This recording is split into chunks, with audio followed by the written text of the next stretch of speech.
May latag sa akin yan nung kami bata. Kaya nga lagi ako nakapapalo ng inilululuin na on. Basta yan tinamaan ko ng isa.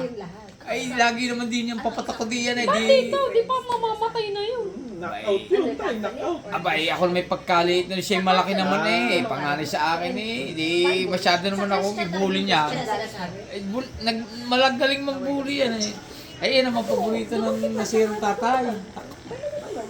Ako yung lumaban di lalanta ko ng tatay ng palo laki ko na napangano sa kalabas. Huwag mo lalabanan mo. Kuya mo yan.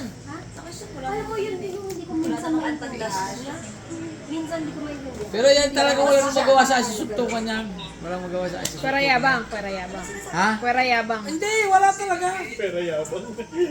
Ay, di ba nung kami nag-away niyan din sa danong sinuntok niya ng tatay? Lasing, sinuntok ng tatay. Abay, nakita ko, abay di nilantakan ko ng dalawang suntok lang, dapa. Dapa sa akin yan, dalawang suntok lang. Abay, napanaginipan ko kami na nakikipagsuntok ay hindi ko tamaan at ano. Ay di ako isigala.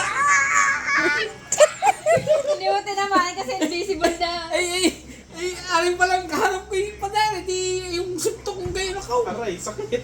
Ako pinabukas ako na nga. Pagkasakit ng ganun ko. Pagkain. Ayan ko sinuntok yung padala.